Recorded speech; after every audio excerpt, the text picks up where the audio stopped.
तो अब सीजन 2 की स्टार्टिंग में हमें सबसे पहले एक छोटे से रेस्टोरेंट को दिखाया जाता है जिस जगह बहुत से लोग बैठकर खाना खा रहे थे। वैसे यहाँ अभी एक बुढ़ा आदमी सभी लोगों को डेमन्स और ह्यूमंस के बीच चलते आ रही लड़ाई के बारे में कुछ ऐसी बातें बता रहा था जो कि सच नहीं थी, पर वही पास ही बैठे वही ज्योतिष और उनके पोते भी अभी इनकी ही बात सुन रहे थे। वैसे अब 10 साल बीत चुके हैं, इसलिए अब वो भी पहले से बहुत बड़ी हो चुकी है। अब वो यहाँ उस झूठ बोल रहे आदमी को चुप करा देती है और कहती है कि तुम सभी को छोटी छोटी बातें क्यों बता रहे हो। अब इससे यहाँ सामने बैठे उस ओल्ड मैन को गुस्सा आ गया था, लेकिन वो खड़ा होकर जब ज्योतिष के पास रखे फ्लैग को देखता है तो देखकर डर जाता है और माफी मांगते हुए बैठ जाता है। अब इस तरफ वो ज्योतिष कहने लगते हैं कि तुम लोगों को असली बात पता ही नहीं है कि आखिर डेमन्स और ह्यूमंस के बीच चलती आ रही लड़ाई क्यों और कैसे रुक गई।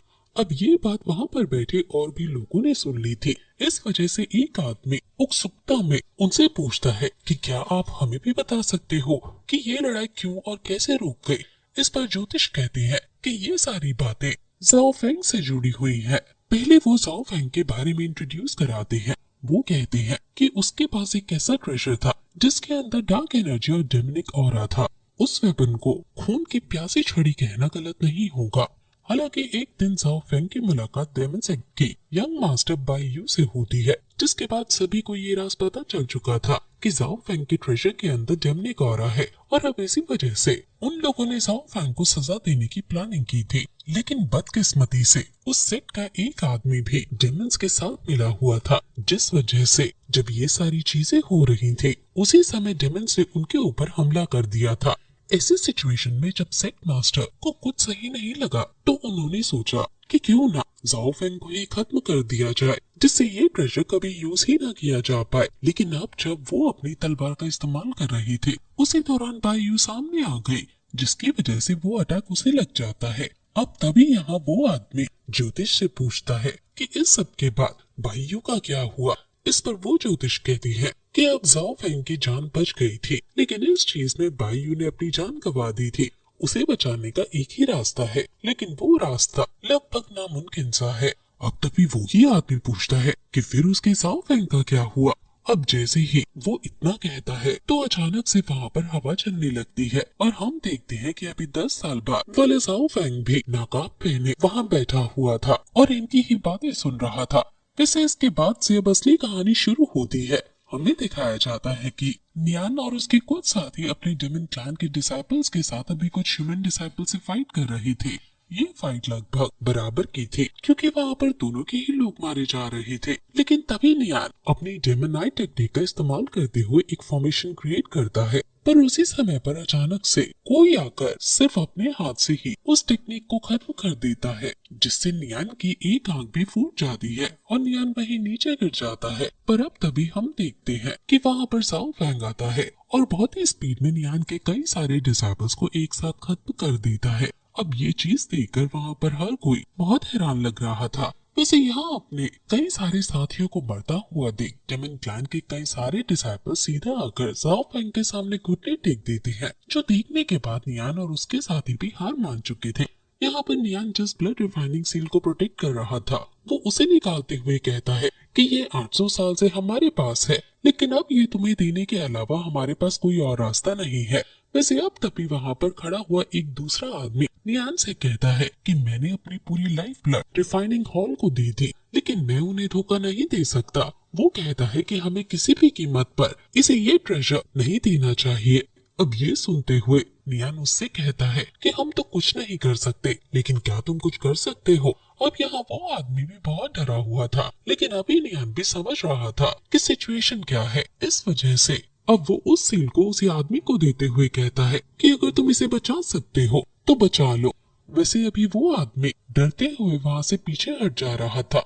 वो अपनी तलवार जाओ फेंग की तरफ करते हुए कहता है कि मेरे करीब मत आना। वैसे वो आदमी इतना डरा हुआ था कि उसने अपनी आंखें ही बंद कर ली थी, लेकिन अब जब वो आंखें खोलता है तो देखता है कि जाओ फेंग उसके बहुत करीब है। इस चीज से वो बहुत डर गया था। तभी जाओ फेंग उससे कहता है कि क्या तुम मुझे मारना चाहते हो। लेकिन अब यहाँ पर वो आदमी कहने लगता है कि देखो तुम मुझे मार दो, मैं तुमसे नहीं डरता, लेकिन मैं जिंदा रहते हुए ये सील तुम्हारे हाथ नहीं लगने दूंगा। अब जाओ फैंग उससे कहता है कि मैं तुम्हें नहीं मारूंगा क्योंकि इससे मुझे कुछ नहीं मिलने वाला, और तुम भी ये बात जानते हो कि तुम भी मुझे नहीं मार सकते, क्योंकि अगर तुम मुझे मारते हो तो इसके बाद डेमन किंग तुम्हें भी खत्म कर देगा। ये सुनते हुए वो आदमी और ज्यादा घबरा जाता है और कहता है कि तुम आखिर सोच क्या रहे हो और तुम चाहते क्या हो। वैसे अभी तो उसके पास और कोई चारा नहीं था जाओ फैंग का साथ देने के अलावा। इस वजह से वो जाओ फैंग से बार बार पूछ रहा था कि तुम मुझे बताओ कि तुम क्या चाहते हो, और अब इसके बाद वो उसके पीछे भागता है। वैसे जाओ फैंग अभी बाई यू से मिलने जा रहा था, जिस वजह से रास्ते में जब जाओ फैंग किंग यू सिक के पास से निकलता है तो यहाँ उसके स्टिक से निकलने वाली उस डेमनिक एनर्जी को वहाँ किंग यू सिक का वो गार्डियन ड्रैगन भी सेंस कर लेता है, जिस वजह से अब उसे बहुत ही ज्यादा गुस्सा आ जाता है और वो वहाँ पानी से बाहर निकल आता है। ये देखते हुए भी क्वीन यू सिक के सभी डिसाइपल्स बहुत ही ज्यादा घबरा गए थे और घबराते हुए वो यहाँ से वहाँ भाग रहे थे। पर अब तभी हम देखते हैं कि वहाँ पर दो डिसाइपल्स आते हैं जिसमें से एक सीनियर ली थे। वो दोनों ही यहाँ आकर अलग अलग फॉर्मेशन क्रिएट करते हुए उस गार्डियन ड्रैगन को शांत कराने की कोशिश कर रहे थे। हालांकि गार्डियन ड्रैगन की पार के सामने उनके ये फॉर्मेशन नहीं टिक पाते, पर उसी समय वहाँ पर सीनियर लू भी आ जाती है। सीनियर लू पहले से भी ज्यादा खूबसूरत हो चुकी थी और साथ ही पावरफुल भी। वो यहाँ पर अपनी तलवार निकालते हुए कुछ टेक्निक का इस्तेमाल करती है और बहुत जल्द उस गार्डियन ड्रैगन को शांत करवाने में कामयाब हो जाती है। वैसे इसके बाद अब वो गार्डियन ड्रैगन वहाँ से चला गया था। अब जब सीनियर ली वहाँ नीचे आती है तो यहाँ सीनियर ली उससे कह रहे थे कि ना जाने आज गार्डियन ड्रैगन को क्या हो गया था, वो हमेशा से तो ऐसा गुस्सा नहीं करते थे। वैसे यहाँ अभी सीनियर ली भी थोड़ी सी हैरान लग रही थी क्योंकि उसे भी कुछ समझ नहीं आ रहा था। इसके बाद अब सीन चेंज होता है और हम उसी गुफा में आ जाते हैं जहाँ पर बाईयू की बॉडी को रखा गया है। वैसे अभी जाओ फैंग यहाँ डेमन किंग से मिलने के लिए आया था क्योंकि डेमन किंग उससे कुछ इम्पोर्टेंट बात करना चाह रहे थे। वैसे अब जाओ फैंग यहाँ आकर बाईयू से कहता है कि बाईयू मैं फिर से आ गया। वो बताता है कि वो उसके फादर मतलब डेमन किंग के लिए काम कर रहा है, लेकिन वो ये भी कहता है कि वो सिर्फ ऐसा इसलिए कर रहा है जिससे कि वो बाईयू से मिल सके और किसी तरह से उस खास सेक्टर को ढूंढ सके जहाँ से बाईयू को बचाया जा सकता है। वैसे जाओ फैंग भी बहुत दुखी था, साथ ही वो दुखी होते हुए कहता है कि क्या तुम्हें वो दिन याद है जब हम पहली बार मिले थे। वैसे अब वो ये भी कहने लगता है कि मैं ये कैसे भूल सकता हूँ, तुम्हें तो ये बात मुझसे भी ज्यादा अच्छे से याद होगी। वो ये कह रहा था कि सब कुछ बदल चुका है, कुछ भी पहले की तरह नहीं रहा, बस सेम हो तो तुम। वैसे वो यहाँ पर कितनी भी बातें करे लेकिन बाईयू उनका जवाब नहीं देने वाली, पर फिर भी उसे भरोसा था कि बाईयू शायद उसकी बातें सुन रही होगी। इसके बाद अब हम वहाँ उसी गुफा के बाहर देखते हैं कि अभी बाईयू की वो आंटी उनकी बातें सुन रही थी। वैसे उसका ध्यान उन बातों पर नहीं था। अब तभी वहाँ पर एक आदमी आता है जो कि इस आंट से कहता है कि सेक्ट लीडर तुम्हें बुला रही है। वैसे यहाँ बाईयू की आंटी उससे कहती है कि साफेंग जब भी यहाँ पर आता है वो हमेशा बाईयू से जरूर मिलने के लिए आता है।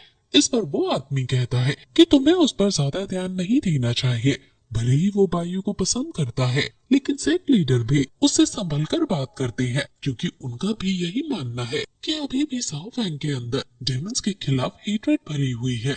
अब इसके बाद यहाँ से सीन चेंज होता है और हम सिंग्यू को देखते हैं जो कि इस वक्त टेम्पल के बाहर बैठकर मेडिटेशन कर रहा था, लेकिन उसी दौरान उसकी तरफ कोई जलती हुई मोमबत्ती फेंकता है और अब सिंग्यू इसके लिए ऑलरेडी पूरी तरह से तैयार था। इस वजह से वो बिना देखे ही उस मोमबत्ती को बीच से कट कर देता है, लेकिन अब जब वो मुड़ता है तभी एक और जलती हुई मोमबत्ती उसकी तरफ आ रही थी।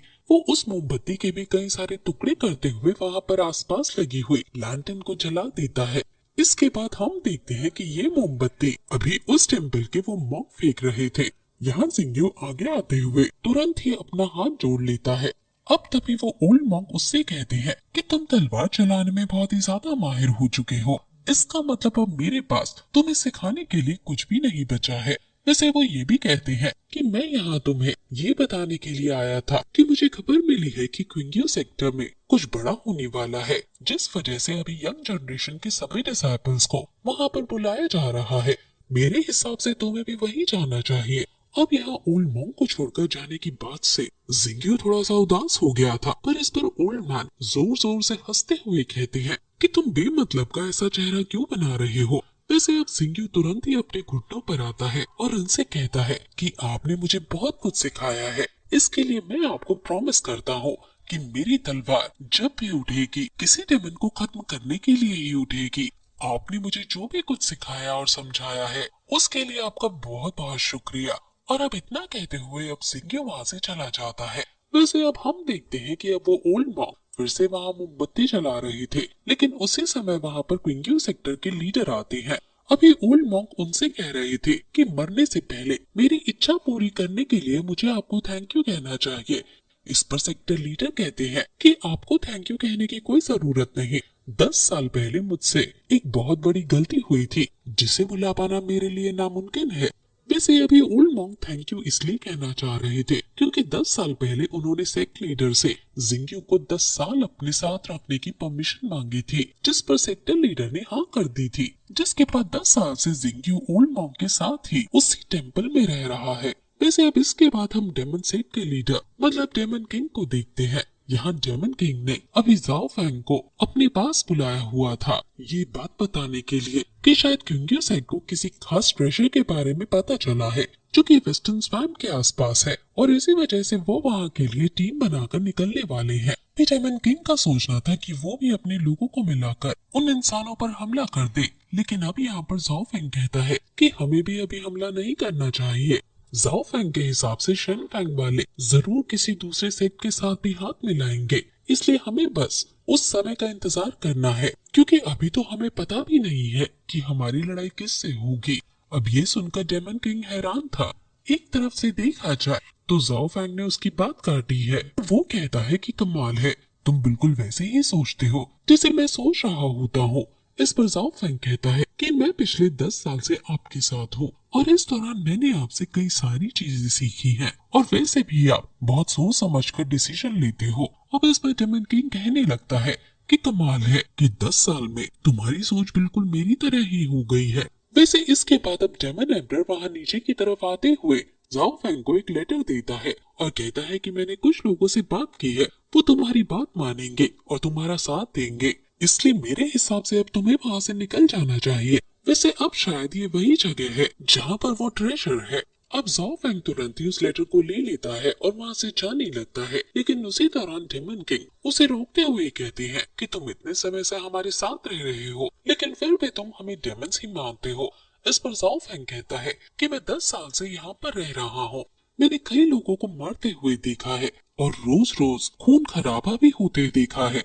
आप ही बताइए ऐसी जगह को अच्छा कैसे कहा जा सकता है। अब इस चीज पर डेमन किंग कहते हैं कि शायद तुम भूल चुके हो कि बचपन में ही तुम खून खराबा देख चुके हो। तुम ही बताओ क्या वो लोग तुम्हारे लिए डेमन्स है। अब इस पर जाओ फैंग कहता है कि मुझे ये सब नहीं पता, और इतना कहते हुए वो वहाँ से आगे बढ़ जाता है। अब इसके बाद हमें क्विंग्यू सेक्टर दिखाया जाता है जहाँ पर सभी डिसाइपल्स आना शुरू हो गए थे। यहाँ अभी हजारों की गिनती में डिसाइपल्स आ रहे थे। जब सभी वहाँ पहुँच जाते हैं तो सेक्ट लीडर सभी को बताते हैं कि उन्हें एक खास मिस्टीरियस ट्रेजर के बारे में पता चला है जो कि वेस्टर्न स्वैम्प में है। वो कहते हैं कि कुछ अच्छे लेवल्स के डिसाइपल्स वहाँ पर जाए क्योंकि डेमन्स भी वहाँ पर आने वाले हैं उस ट्रेजर को लेने के लिए। वो सभी से कहते हैं कि हमें किसी भी कीमत पर उस ट्रेजर को उनके हाथ नहीं लगने देना है, और इस चीज में हमारी मदद तियानियन टेम्पल के लोग और साथ ही साथ कुछ दूसरी वैली के लोग भी करने वाले हैं। अब इसके बाद हम वहाँ बाहर देखते हैं जहाँ पर तियानियन टेम्पल के कुछ डिसाइपल्स आना शुरू हो गए थे